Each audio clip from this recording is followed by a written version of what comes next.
friends, how are you all? Hope you are doing great at various aspects of your lives. Mahabharat or Mahabharata is famously known to contain every possible story that human minds can conjure and all shades of grey in the characters that plays a part in its rich and complex narrative. And so it happens that the stories from Mahabharata have been interpreted and retold by every generation as the world changes and yet remains the same for its inhabitants. While Vedvyasa's Mahabharata can be perceived to portray Duryodhana as a villain, the attempts to feature his story from different perspectives also goes back thousands of years. The first such retelling that comes to mind is Bhasa's Urubhangam. This brilliant play by one of the most beloved Sanskrit writers showed Duryodhana as a human being, making mistakes, repenting, and displaying heroic quality as he went through the last fight of his life and the hours before his death. These were the first thoughts in my mind when Om Book International provided us a copy of Pradeep Govind's book I, Duryodhana for unbiased reviews by Team Thinkerviews. The trend in Indian fiction to tell historical or mythological stories from a modern point of view has been developing over last few years. And there are a number of books that have come across as stories from the defeated sides, like Asura, the tale of vanquished, Ravan, the orphan of Aryavarta, and more. So, how is I Duryodhana? Let us take a look at the cover page of the book, as there are numerous books in the stores featuring Indian mythological characters. The name alone is not enough to distinguish the book from its contemporaries. It is very important to have an attractive cover page. So, let's take a look. The front cover shows the backside of the head and tattooed torso of a warrior holding his legendary Gada, the mace, while the back cover features the book blurb on a background of icy blue waters, presumably of the lake wherein Duryodhana sought shelter before the last and final battle with Bhima. The color scheme is attractive and the book covers have modernistic, sleek feel to it. I think it will do a good job of attracting browsers. Let's take a bird's eye view to the story. We meet the Prince of Kauravas on the last day of his life. We meet the Prince of Kauravas on the last day of his life, as he is reminiscing about the war he has just left behind and everything that led to the war.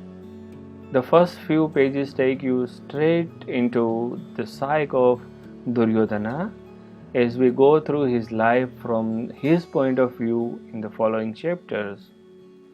The storyline follows very closely to the events described in Vedvyasa's Mahabharata. From the birth of unformed, premature lump from Gandhari, as she beat her womb in frustration, to Vyasa's intervention that led to creation of the 100 Kaurava princes and their sister Dushala. Duryodhana tells us about how he started the journey of life and the inauspicious omens at the time of his birth, proclaiming death and destruction. We travel through Duryodhana's life as his uncle Shakuni becomes his parent in charge at a young age, and his life irrevocably changes when his 5 cousins arrived at Hastinapur with their mother Kunti. The usual spats of childhood follow as Pandavas and Kauravas grow up and finally split in front of the public at the time of their final exams, as Karna walks in and becomes Duryodhana's lifelong friend.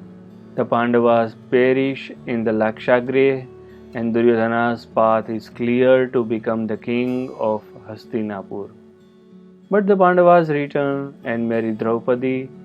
The kingdom of Hastinapur is divided, and the new empire is created by Pandavas with their capital of Indraprastha. The seeds of jealousy, envy, and sense of injustice sown in childhood finally sprout to the poisonous events of Dyutasabha. Pandavas' exile of 13 years follow. In Duryodhana's mind, they have absolutely no right to being kings in Aryavarta, and so the cousins face each other in the final battle of their lives, where their destinies have been leading them for their whole lives. There are, however, really no winners in a war, are there? Here are my views and reviews. The author makes it very clear at the beginning of the book that it is a work of perception. This is very true here, as Mr. Govind does not introduce invented players or change the course of events to glorify Duryodhana's character. His narrative more or less follows the same course as the well-known versions of Mahabharata. The main difference, however, is the narrator, as it is the story told by Duryodhana in the first person. So, we see the world as he sees it through the prism of his opinions. We see his cousins through his eyes, whom he always referred to as Kaunteyas rather than Pandavas, a small but significant difference, as it strengthens Duryodhana's belief why they are not the rightful heirs to his Hastinapur. All siblings and cousins have arguments and fights as they grow up, and in childhood they are still learning the difference between right and wrong. So it is easy to see how Duryodhana's views of his cousins are strongly colored by the influence of his uncle Shakuni, who has taken over the role of his parents. Duryodhana's natural protectiveness for his own brothers, including Dusashana, is also very clearly visible.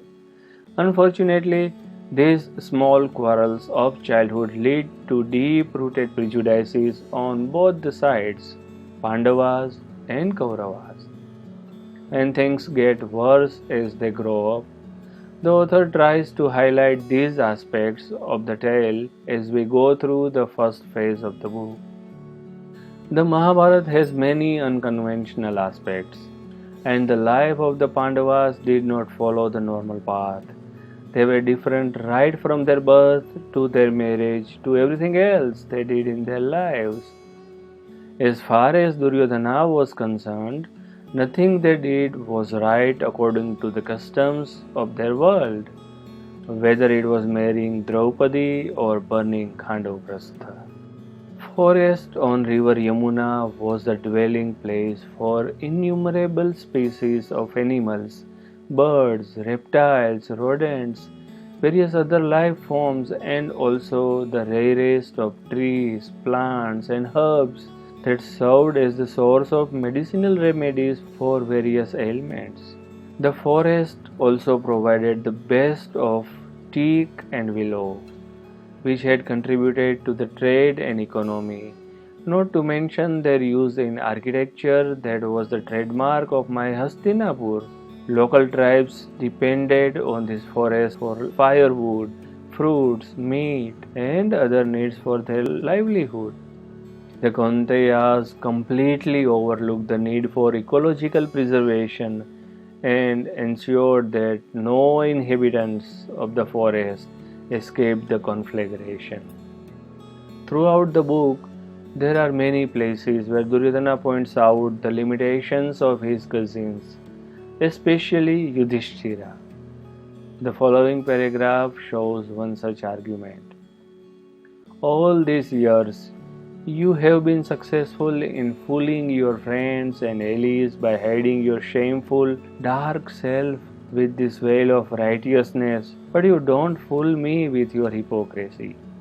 What man will even look with the eyes of desire upon the wife of a younger brother who should be seen as a daughter? Yet, using your mother's words as an excuse, You, brother, shared the daughter of Drupada as a common wife just to avoid strife among yourselves. This shows how thin is the thread that holds you brothers together. Then, as if it was not enough, you pledged her too in the game of dice. What my brother Dushasana did to Draupadi pales in comparison to what you have inflicted on her. You and your mighty brothers who break so much of the capabilities of your arms and armaments sat as mute, important spectators while your queen was humiliated in public. A similar observation follows as Duryodhana pursues slights and insults in everything the Pandavas do and keeps true to his stubborn belief in his right to the throne of Hastinapur until the very end. The author also shares insights into human nature, providing a different perspective on the characters like Eklavya and highlights Duryodhana's quick judgmental nature through his early years. Eklavya shooting 7 darts into the mouth of that harmless mongrel just because he could, and there would be no one to answer to? Someone with that attitude. Can you imagine what a menace to society he would become once he attained mastery in the science of battle? The highest dharma of a true warrior is to protect the weak and uphold justice. Power is something to be used for constructive and progressive purposes. It is not something to be abused. Or as he meets Karna and strikes an instant friendship for life. I firmly believed that the birth and death of a person was not half as important as that of the life that he led. Hatred is a very powerful driver for what we do in life, and if there was no one to hate, the sudden absence of prime objects in my hatred from my life seemed to leave an unexplainable void. The author displays Duryodhana's knowledge and ability to think differently through various quotes like truth is sacrosanct, but as we all know, it runs in layers, and its perceptions may change with the uncovering of each layer. Dharma is very subtle in nature. There is no such thing as right or wrong. They are relative concepts wrapped in the foils of time and space.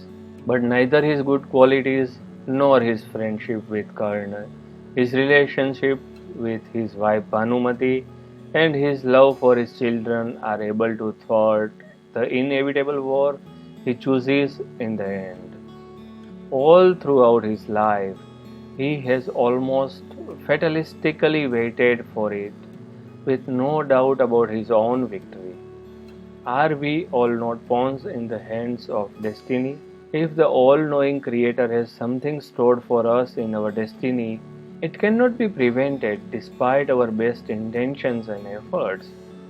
If you believe in your cause, fight fair and fight without care for victory or defeat, for in that lies the pathway to your glory. And so after 17 days of death and destruction, when all moral codes have been broken and unimaginable acts have been committed, Duryodhana accepts his own end almost philosophically. The only way that I can square up with all those heroes who died for me is by either winning this war or paying with my life. The fate doesn't approve of our intentions. The only way forward for us is to fight for glory, without care for victory or defeat. As you can see, Duryodhana is a complex character, and Mr. Pradeep Govind has made a sincere attempt at telling his life story from his angle. As he says in the beginning, most of the tales are told by the victors and so become the victor's account. While this is true in most cases, I think Mahabharata is slightly different. If anything, it is the story of futility of war, because even the victors have nothing left but ashes at the end of it. While we may admire Duryodhana for his valor, we cannot always agree to his interpretation of events in this book. For example, when he tries to justify the death of Abhimanyu, it was one such act of unethical warfare that had sullied the fair name of Ram, the famous prince of Ayodhya, when he killed Vali, the king of Kishkinda, who has engaged in a single combat with his brother Sugriva, who had challenged him. This was different from Abhimanyu's case, where there was no personal call for combat or challenge between anyone. That battle was more general, with Abhimanyu going on a rampage like a wild elephant in a sugarcane field, using Gandharva warfare, and we had no option but to collectively check him. The battles of Mahabharata shows us how barbaric humans can become and how easy it is to lose the perspectives of right and wrong, truth and lies, dharma and adharma when you aim for victory at any cost. And this applies to both sides. Everyone made mistakes and paid for them dearly, whether it was the Pandavas or the Kauravas. The best parts of the book are where the author describes Duryodhana's thoughts, like the very beginning of the book or when he is near the end. The book is filled with many details on battle plans, means vyuhas, description of concepts like Samsaptaka vows, astras, rakshasa and Gandharva warfare, etc. That makes it an interesting read even though you may know the story. So, what is the conclusion? Because you know the story of Duryodhana and Mahabharata, this book allows you to explore characters and perspectives and form your opinions rather than focusing on what happens next. And that, I think, makes it a good read. Thinkerview's rating around 7 stars out of 10. So, what do you think about this book?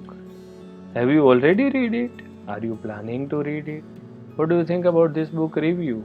Do you find it helpful in deciding whether to go for the book? Please do share your remarks via comments below. If you have enjoyed the review, do hit the like button and share it with your friends and other fellows whom you think such books interest more. Till we meet with our next podcast, bye bye, take care, namaskar.